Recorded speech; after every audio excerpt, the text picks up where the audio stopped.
On Saturday, the Prime Minister visited Kyiv. In footage that has been seen all over social media of both Boris Johnson and Volodymyr Zelenskyy wandering deserted streets of the capital. The two walked past Independence Square and past a monument to the Heavenly 100 heroes who died in pro-EU protests in 2014. Now, while in Ukraine, Boris Johnson received a warm welcome and pledged armoured vehicles and anti-ship missiles to Ukraine. Today, Austrian Chancellor Karl Nehammer will meet President Vladimir Putin in Moscow. It'll be the first time an EU leader has met face-to-face with Vladimir Putin since the war began at the end of February. Well, joining me now to discuss Boris Johnson's trip is Bohdan Nahaylo, a political analyst, journalist, historian and chief editor of the Kyiv Post. Welcome to the programme. Boris Johnson walking those almost deserted streets with Volodymyr Zelenskyy by his side, surrounded by several members of the Ukrainian army, guarding, holding out their guns. It was an extraordinary sight, something no Western leader has yet done. What's the meaning of this for the people of Ukraine? Well, Tom, thank you for your continuing interest. Actually, they walked past the street where I normally live. I'm evacuated right now because of the war. Don't call it a conflict, as the Russians do. It's a very bloody war. I think it sent the signal that despite the advances the Russians have made, although they're bogged down at the moment and we're awaiting a new offensive in the east, the president is confident in Ukraine's position. He's confident that Ukraine will hold out. He's confident that he has the support of key allies in the West, and he obviously sees Britain as in the forefront of that support for Ukraine. Well, both of them, are not your standard politicians, as we know. So they made a gesture. Zelensky's an actor. He's very much into PR, so is Boris Johnson.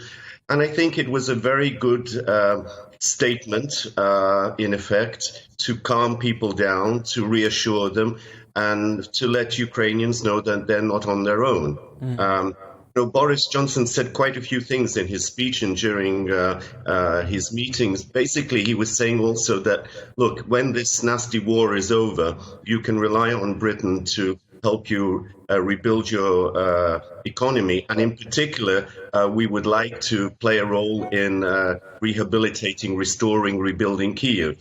So, I mean, if you want, in shorthand, this is a continuation of the strategic partnership that Britain and Ukraine concluded just after or just before, I can't remember, when Britain left Brexit. It was one of the first things that Britain did after it formally withdrew from the EU. So, in terms of new coalitions being built, including Poland, the Baltic states, obviously the US, Boris, despite whatever, reputation he may have at home, a controversial one, he's certainly liked and regarded as a true friend and hero. It was remarkable seeing the Ministry of Defence in Ukraine tweet the words, "Be brave like Boris," calling on the rest of the world to almost follow in the example of the United Kingdom. It's quite remarkable how the United Kingdom in general, and to be frank, Boris Johnson in particular, are received in Ukraine compared to other leaders of France, of Germany, of other large countries in Europe. That doesn't always filter through to home. I'll interrupt you immediately. Britain for Ukrainians, they're Churchill, the bulldog breed, fighting on the beaches. Ukrainians seek inspiration from the rather than look at Dunkirk, they look at the Battle of Britain, they look at, the finest hours, and they get a lot of inspiration. And it just so happens that Boris Johnson is the current leader of Britain and that he's reached out to Ukraine. That has been accepted. And as I've pointed out, whatever the domestic politics in Britain and the nuances there in Ukraine, that doesn't matter. He's regarded as a true friend and somebody who's prepared to go that extra mile to assert that friendship, to demonstrate that. Coming to Ukraine in a train from Poland, is a heroic act. He's not the only person that's done that. You know, the day beforehand, the leaders of the EU did the same thing. They came to Kyiv. And on the same day that that Johnson was in Kyiv, we had the Austrian Chancellor was also in Kyiv. But, you know, Johnson has gone further than anybody else, apart from probably Biden, in terms of saying we're not just talking about supporting you, we're actually helping you in practice with arms, finances, moral support, etc. What does the personal relationship between Boris Johnson and Volodymyr Zelenskyy mean here? Because, of course, as you mentioned at the start of this interview, they're both not from central casting, shall we say.